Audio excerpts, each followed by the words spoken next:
Good afternoon, viewers and listeners of Concerned Citizens Media. Welcome back again, and nice to have you here.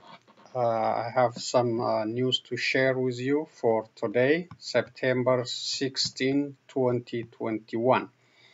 The war update on a northern part of Ethiopia. The fighting is still tense. No clear winner in that area. The fighting for Dase and other areas still going on. TDF is fighting with, a large contingent of forces from Amhara militia, Amhara special forces came from all over Ethiopia, Oromo, Somalia, all these, militia brought from all over the country, plus the Ethiopia Defense Force, and in addition to the Eritrean Defense Force. Eritreans are still around, despite the call from European Union, from the United States, and other international organizations. They are still there. They are fighting with Ethiopian Defense Force. TDF is still holding the areas, the cities it captured before. Try to get more cities from Amhara militia, Amhara special force, and from the forces I mentioned, including the Eritrean Defense Force. So the war is still tense. Some media reporting like TDF retaking Hara Gobiye. But the Wallo front is the one we are watching. Very intense, very heavy fighting, the Wallo front and the areas close to the Gondar. So we are watching it almost for more than 2 weeks. No clear advance, no clear winner, despite different claims. Ethiopian Defense Force claiming they are just recapturing some areas from TDF, but no independent verification. We know that they are in Ethiopia massive recruitment, massive preparation to retake the Amhara regions from TDF, and including to expand the war into Mekelle. So that's the intention. There is no sign of slowing down. There is no sign of de-escalation this war. Abiy Ahmed is, going around to get heavy weapons, tanks, drones from different countries. So there is no sign of slowing down. We don't know when this war gonna be end, but we are watching it. And the other thing is OLA, Oromo Liberation Army, is also doing its job, conducting recruitment and training, and having graduation ceremony for the new recruitment and the assignment. They are also doing their best. Also, OLA leadership did very good and settling or foiling the government plan or plot to cause conflict between Borana and Somalia in a border region. So that's also settled for now, thanks to the OLA leadership having, a session having a discussion between these border areas to settle the issue, but it was plotted by the government to create chaos and war between these neighbors, between Somalia and Borana. So that's a good news to report. And OLA also call on all Keros, all Oromo youth to get ready for the resistance movement, for the freedom movement, and all Oromos to protect their neighborhood, to watch for this government propaganda and expose it so before major damage occurs. So that's the update. We are watching all the activities in Ethiopia, and we'll report to you if any breakthrough happens. Let's see the other news. Thank you again. Three residents, all of them ethnic Oromos from Abuna Gindabarat in Western Shoa Zone, also known as Lit Shaggar, were taken from prison cells and killed by Ethiopian federal security officials in coordination with Oromia regional security personnel. Their names are Bote Dafar, Faya Abdi, and Boja Irana. So this is just in the last few days, yesterday and before that. In a similar operation, in the last few weeks, the following Oromo political prisoners were also killed in the same districts of Abuna Gindabarat.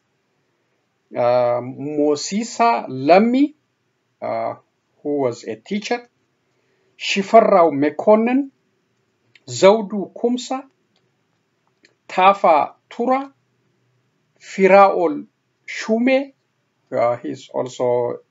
he is an engineer, and Bakala Galata.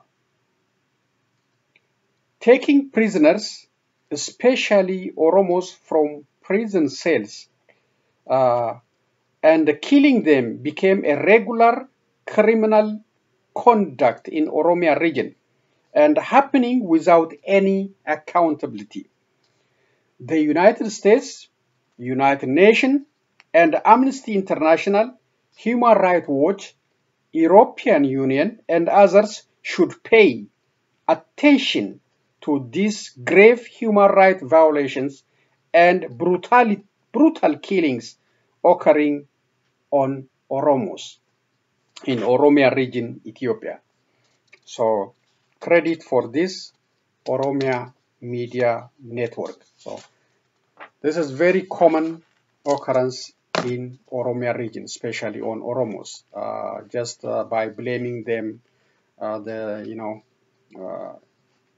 They might have family in Oile or support of Oile as some kind of excuse, and taking them from prison. Prison is supposed to be, once you are arrested, you are under the government.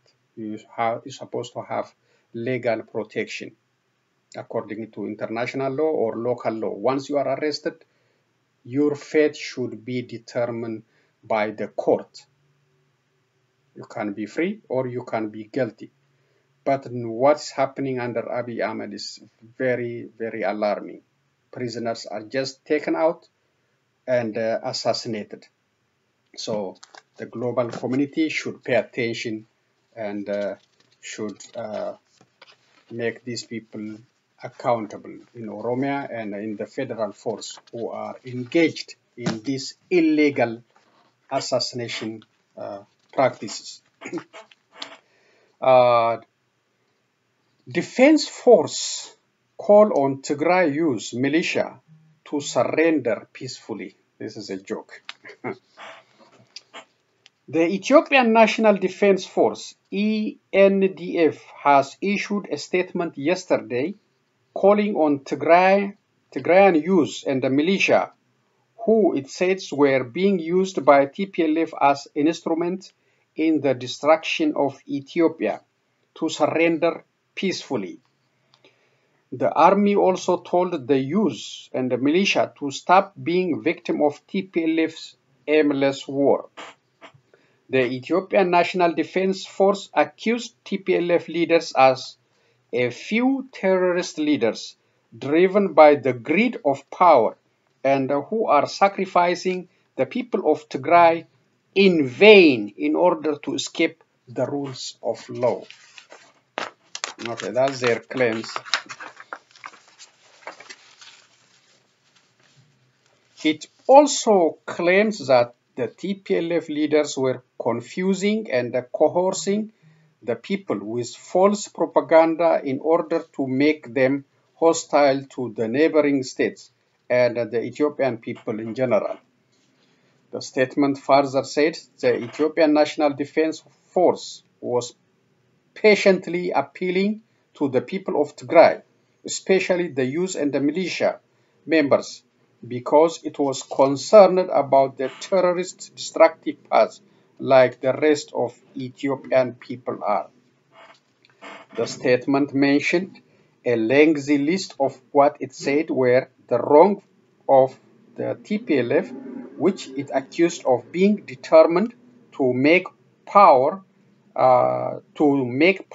its eternal inheritance, but falling short of that, who want to destroy Ethiopia along with destroying itself. Therefore, use people and the militia of Tigray stopped being victim of an aimless war, paused to think on stopping the fertile war of the terrorist group, which is bound to end in defeat, as the statement from Ethiopian National Defense Force. It further said the army assures that if you surrender peacefully to the defense force on all fronts, the army will accept you, take care of you, will treat you if you are injured, and will facilitate for you to live a peaceful life with your families.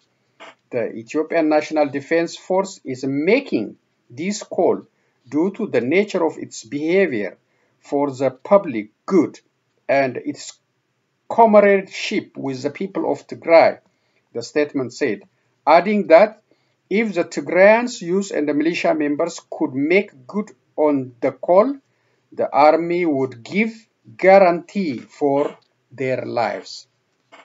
It seems a joke to me. I think this is too late to call on Tigrayans youth and the militia to surrender peacefully. I don't think it's going to work. This is like they didn't treat them when they captured Mekelle or the whole region in Tigray. They didn't treat them. So how the Tigrayan youth and the militia will surrender peacefully?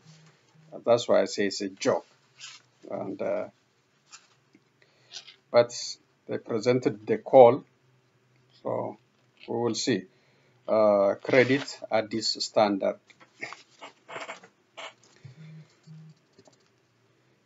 Ethiopia, Kenya signed Moyale 1 Stop Border Post Operational Procedural Manual. The government of Ethiopia and Kenya yesterday signed the Moyale 1 Stop Border Post Operational Procedure Manual on a ceremony held in Addis Ababa. Ethiopia, through the Ethiopian Customs Commission and the Border Control, and Kenya through Operation Coordination Committee, signed the Operational Procedure Manual at an event attended by key private and public sector players from both countries. The Moyale 1 Stop Border Post was inaugurated in December last year. One Stop Border Post started operation in June 2021 with with Moyale one-stop border post operation manual. Border clearance process will be easier, faster, and cheaper for traders, transporters, and travelers, while maintaining the border regulatory requirement of both countries through coordinated border management operations. The two governments discussed the opportunities available for traders to use the OSBP at a consultative workshop attended by representatives from various public and private sectors organizations from both Ethiopia and Kenya. Kennedy Nero, Kenya's head of delegation, and the secretary of Kenya's Border Management Secretariat said the signing of the procedure manual will guarantee that all processes have been reviewed and harmonized. This will ensure that trading and the cooperation between Kenya and Ethiopia is efficient and effectively facilitated. His counterpart, Dabale Kabeta, Commissioner of the Ethiopian Customs Commission, said, though the two countries have a long-time friendly relations, trade connectivity between us has been quite insignificant compared to the potential we have for doing business. Dabale further explained that the volume and the diversity of goods traded between Ethiopia and Kenya is growing at a higher rate, expressing optimism that the organization of Moyale one-stop border post will boost trade relations and the free movement of people between the two countries. So again, credit at this standard. Okay, this one is also I think pro-Abiy group, even though they are Ethiopian diaspora community in the United States. But as I see it, it's a pro-Abiy attempt to silence CNN. Let's read what it says. Ethiopian diaspora call for independent review of CNN report. The Ethiopian American Civil Council, EACC, is calling for an independent review and forensic validation of a CNN piece alleging Ethiopian government officials committed acts of ethnic cleansing against Tigrayans. The EACC has sent an official letter to CNN's The Lead, where the segment aired, asking CNN to solicit forensic sources who can be publicly attributed. Its report makes serious claims without reliable and complete substantiation. In its absence, it is merely conjecture, said EACC President Yosef Tafari.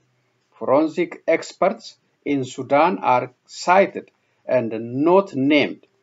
There are many competent forensic professionals worldwide that could travel to Sudan and validate these claims. The TPLF has a very long history of media manipulation and human rights abuses, requiring CNN and other independent media to validate and disclose sources. This kind of reporting is having a devastating impact on the 112 million Ethiopians at a time when the nation could spiral into further conflict, putting the entire stability of the Horn of Africa at risk. Fighting broke out between the TPLF and the Ethiopian government forces in November 2020 when TPLF attacked one of the federal militia bases in Tigray. So yeah, that's why I say this is pro-Abiy letter, pro-Abiy group. Since the start of the Tigray conflict, there have been numerous massacres or war crimes committed by TPLF terrorist regime in Mahaikadra, Amara in 2020, Galikoma in the Afar region, Agamsa, Amara, TPLF shelling of Debre Tabro, and the massacres in Chena village, Dabat in Ethiopia, Amara. These incidents are remnants of TPLF history, although many media sources fail to inform audience of this fact when reporting on the current Tigray conflict. Throughout its 27 years oppressive rules, the TPLF regime incited ethnic conflict. Its goal was to break up the Ethiopian population by ethnic identity while controlling the nation's resources for the benefit of the single ethnic minority group, the Tigray population, comparing 4% of the population. The TPLF is designated as a terrorist group by the Ethiopian parliament and is fighting to get its money and power back, similar to another terrorist group, the Taliban. The TPLF will never back to its autocratic rule if it regains power. The United States and the international community must not underestimate this consequence and the legitimate fear many Ethiopians have, said Tafari. The EACC is urging U.S. policymakers to foster peace and democracy in Ethiopia, consistent with its long-standing commitment to spread democracy and human rights throughout the world. Ethiopian American Civic Council is one of the largest Ethiopian American diaspora community in the United States, with approximately 750,000 members in all 50 states. The Ethiopian American Civil Council represents all of the nearly 90 Ethiopian ethnic groups. The Ethiopian American Civil Council is a US-based 501c4 non-profit organization. That's why I say this is, it's supposed to be representing Ethiopia, not the diaspora committee. It looks like this letter is coming from Abiy Ahmed or Ethiopian government, not on behalf of the diaspora community. So, they are part of the Abiy Ahmed propaganda. They support Abiy Ahmed. You can see it from the letter. Really, shame on Ethiopian diaspora civil council. They look like Ethiopians. They didn't say anything what happened to the Tigrayans in this war. All the rapes, all the killings reported by many global medias. You can see which side they are, even though they claim they are representing the diaspora community in the United States. Okay. Security Council calls for a binding agreement on GERD. United Nations Security Council on Wednesday called on the Blue Nile riparian countries to reach a binding agreement on the filling and operation of the Grand Ethiopian Renaissance Dam, also known as GERD. The call coincided with the arrival of Congolese Foreign Minister Christopher Lutundula, who handed over to his Sudanese counterpart Miriam Al-Mahdi a document prepared by African Union experts ahead of the resumption of African Union-led negotiation. After more than a month of consultation, the Security Council adopted a presidential statement calling for the resumption of the African Union brokered to reach a binding agreement on the filling and the operation of the GERD, according to the draft resolution. Drafted by Tunisia, the statement will be released on Thursday, maybe supposed to be today. The draft statement was amended 4 times before adoption. It is the first international position since the first discussion of the dispute by the Security Council on 29 June 2020. On 8 July 2021, the Council discussed again the dispute after a request by the League of Arab States to discuss the GERD issue. Immediately after its adoption, the Ethiopian Foreign Minister issued a statement on Wednesday rejecting the presidential statement, saying the dispute is out of its mandate. It is regrettable that the Council pronounced itself over an issue of water rights and development that is outside of its mandate, stated the Ethiopian Foreign Ministry. So Ethiopia rejected, so it didn't accept this resolution. Ethiopia will not recognize any claim that may be raised on the basis of the presidential statement, stressed the statement. In Khartoum, the visiting Congolese minister told the media after a meeting with his Sudanese counterpart that Congolese President Felix Tshisekedi is determined to continue his effort to find a solution to the GERD crisis in line with the principles of African solution to African problem. So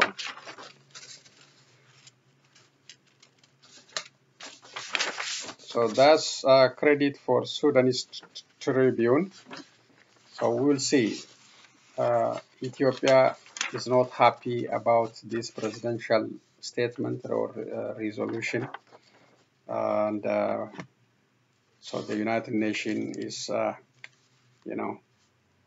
calling on the parties to reach a binding agreement on its operation and Grand Renaissance use. Okay, the last part for today's reading deals with Israeli-Palestinian issues. This is from U.S. State Department briefing, answering to the presented question. So I'm just read it. I want to go back to the Middle East, the speaker said. You said earlier when answering Said's question that your starting point is not for direct talk between the Israeli and the Palestinians, and instead you want to lay the ground, build confidence, build trust until this moment is viable. But we have been witnessing lately low intensity escalation on the Gaza Strip, rocket firing, retaliation from the Israeli lately, last 2 days ago.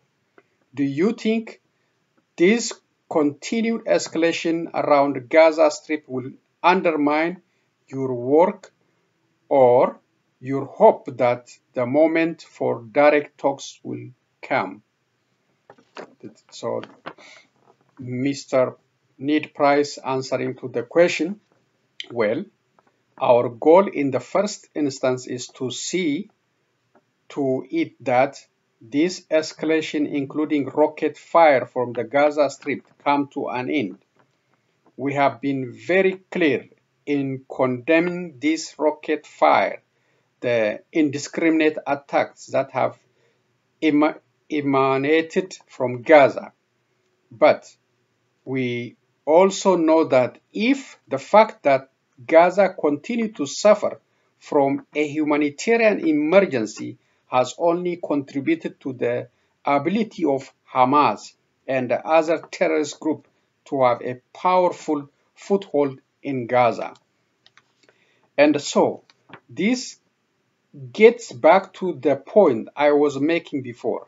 Right now, what we are trying to do is to lay the groundwork so that the Palestinian people, including Palestinians in Gaza, have a degree of humanitarian relief, and so that we can build a path toward a time when Israel and the Palestinians are able to enjoy those key concepts: prosperity, safety, security, dignity in equal measure.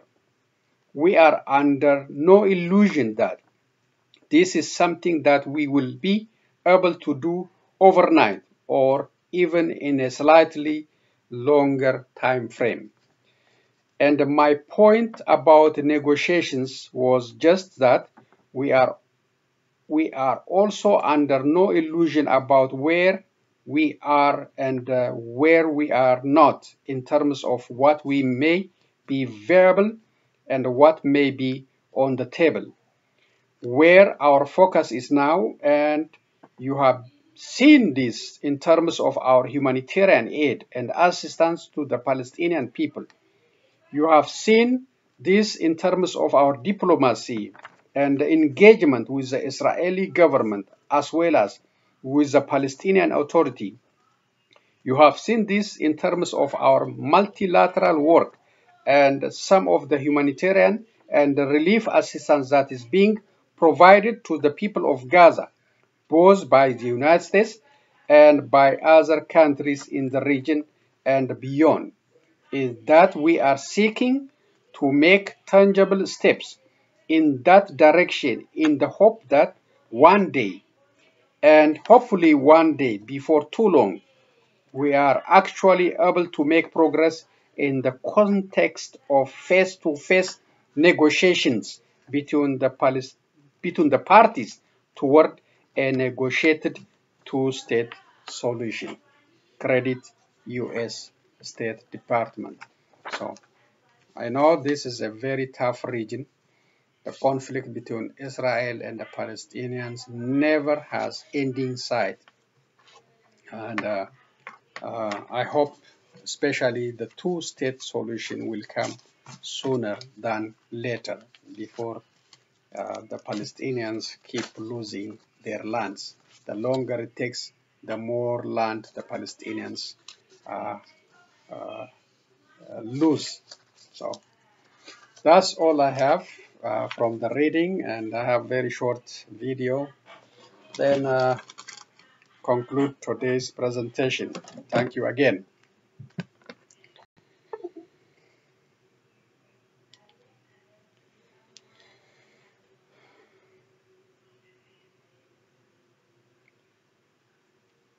There we go. Let's see.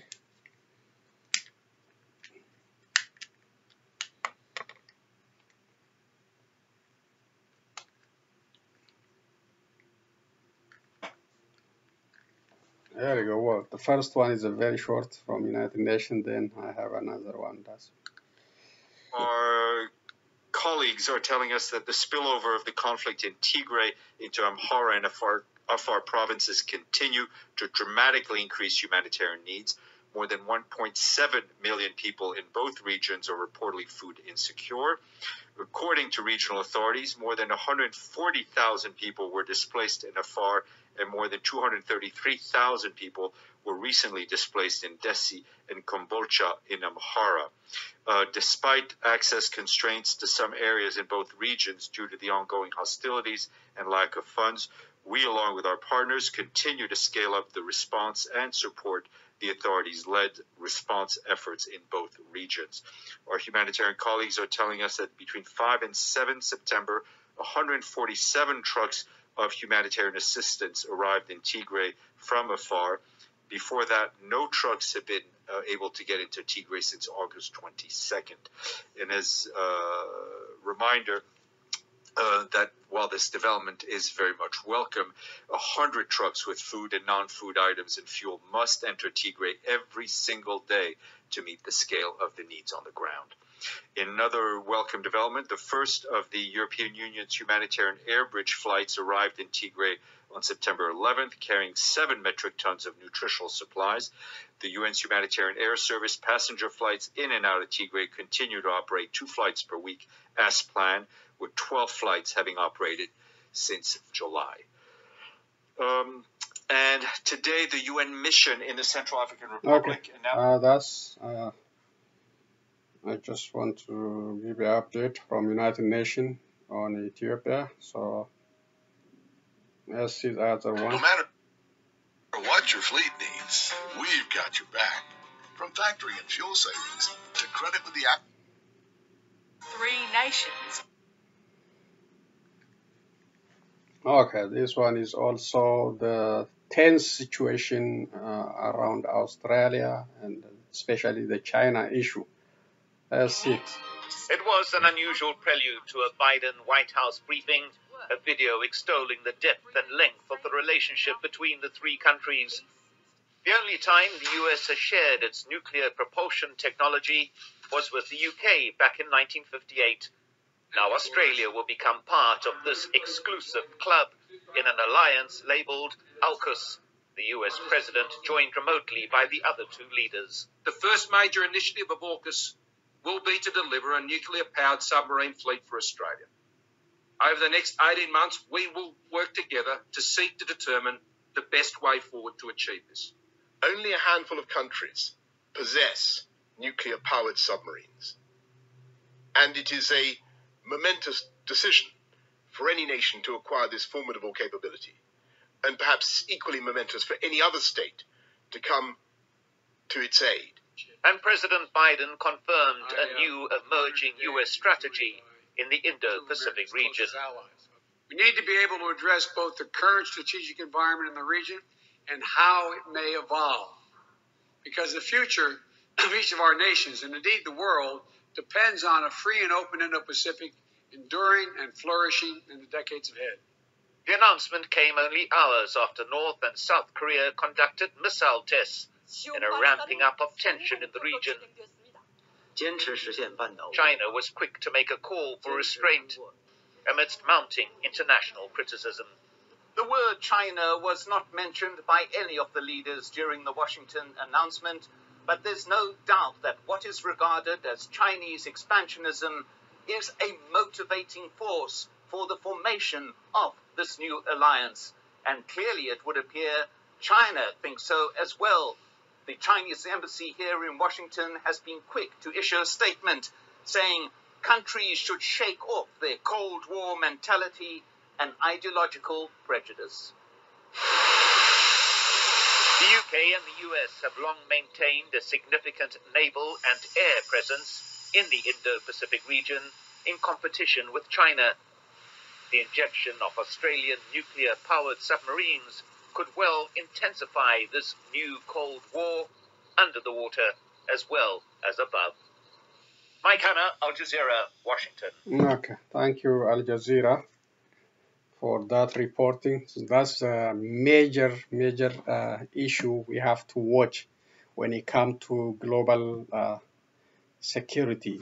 The rise of China and the issue with Taiwan and other areas, even including the issue with Ethiopia, because China and Russia always stands with Abiy Ahmed. That's why they met 8 times at the United Nations and left without any resolution. That's a challenge. So that's a challenge for Ethiopians and the challenge for the peace and the stability of the whole world in the future. So this alliance giving technology for Australia indicates some serious issue, conflict may be boiling. Okay, that's all I have for today's updates. I will be back with other news and comments from Concerned Citizens Media. Please share, subscribe, like my videos so we can expand Concerned Citizens Media so it can be voice for the voiceless, or we can share the global matters with the whole community. Thank you again. I will be back. See you and so long, everyone.